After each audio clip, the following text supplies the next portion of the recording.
Welcome to Hood Champion Boxing and Sports. In boxing, you find a way to win or you find a way to lose. Absolutely horrible. Horrible, man. You know, if you lose, you lose. If you're in a close fight, you're in a close fight. If you don't get the knockout you want, or if you don't perform to your potential in the ring, you got to give the opponent credit. There are times where you have some fighters that just make it hard on themselves, and you can say, you know what, it wasn't the opponent, it was the fighter who made things difficult. But with Boots Ennis last night, the fighter had a whole lot to do with Boots not looking spectacular. And I tell you what, that fighter had a whole lot to do with Boots getting punched in his face. Now, Boots won the fight. Some of those rounds were close. Okay? There are some people who are unbiased, and they scored that fight for the Ukrainian. All I'm saying is this. You can't come now, Boots Ennis and his father, and imply that Jaron Chukhadzhian had something in his system that kept him fresh and able to fight the whole 12 rounds. That's what they said at the post-fight press conference. There was an interview, and the father said, I don't know what he had in his system, what he had in him that kept him to where he was able to move the whole fight. And I'm like, you know what, man, there's just some things you just shouldn't say. Because there are a lot of fighters, if that's how they train, that's how they perform. Now, if this guy, Chukhadzhian, I know I'm butchering his last name, right? If he was in there, holding his ground, banging it out with Boots, getting the best of Boots, doing to Boots what Hector Garcia did to Chris Colbert. Okay? Now, if that was happening, then I could understand. And for 12 rounds, then, I'd have to say I could understand that comment. But that's not the case. What the issue is Boots Ennis doesn't know how to fight a slick boxer who uses a lot of ring movement and every square inch of that ring. And I'm letting you know right now. I'm got to be fair. Boots looked like he was trying to force a knockout. And when you try to go looking for it, it normally doesn't happen. Okay? So I will say it did look like he was looking for a knockout. But at the end of the day, what that showed us is Boots Ennis can't handle a no-kidding, pure boxer. I'm talking about the Erislandy Lara type style, Mayweather type style. A guy who can move around the ring, stop on a dime, hit you with a three-punch combination, jab, left hand, hook, roll out, stop, bing again, change directions again. Have your ass spinning, right? Boots can't handle that, and that's what he showed. But you can't come now and start suggesting that there was something else that helped that guy get through those 12 rounds and something was in his system. That's just a foul. Okay, so that shows me that the father and the son both need to work on, they need to show some growth and being able to handle not necessarily defeat, but just being able to handle and respect an opponent who comes in and puts on a top-notch performance. Because that guy, Jaron Chukhadzhian, he didn't have nothing bad to say. I felt like I was robbed. Nothing. No, he didn't. Nothing. But I tell you what, he can fight. And by now, people haven't realized, these boxers who get into these professional ranks, you look at their records. Who from Ukraine? Look at their records. They're not like 12-16. These guys, man, they have very impressive records. And whatever loss or couple losses they have was to top-notch opponents. So I just don't like just trying to diminish someone's performance. I mean, the guy lost. And you're still trying to take away from his performance because he was giving Boots Ennis the business.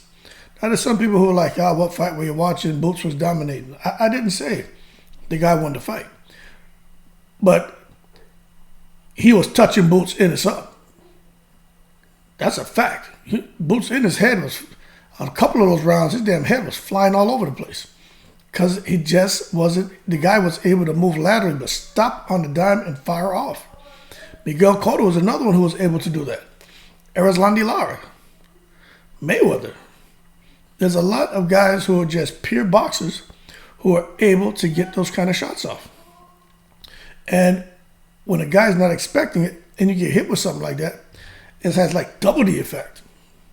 So for Boots Ennis, man, they're talking about going back to the drawing board. He still says he thinks he's the best. He says he's ready to be the main event.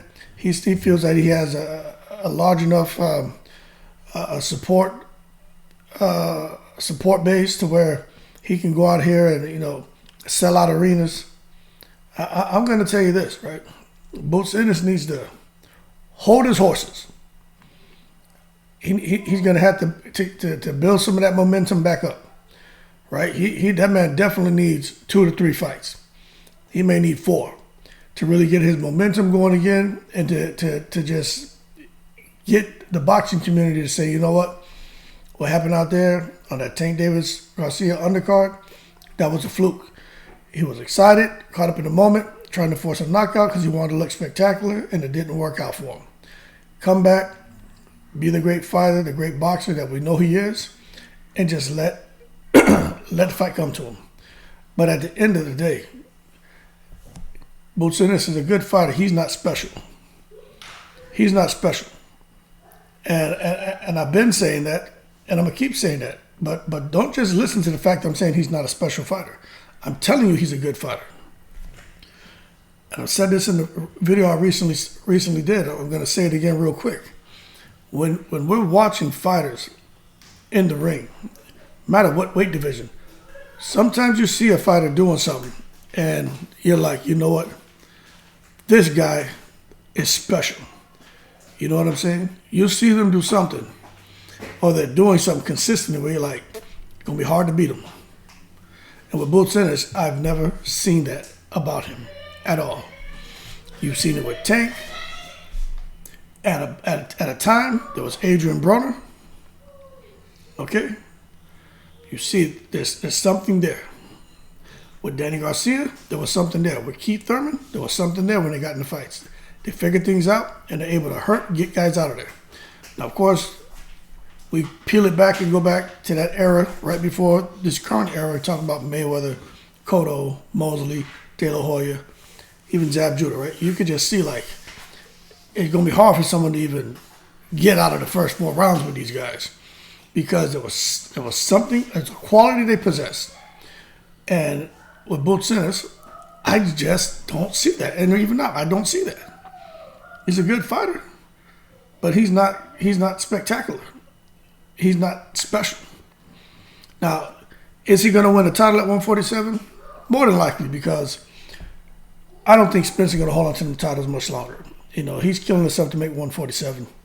So I wouldn't be surprised if he has Thurman. I don't even think he'll get to Boots. I think he'll fight Thurman.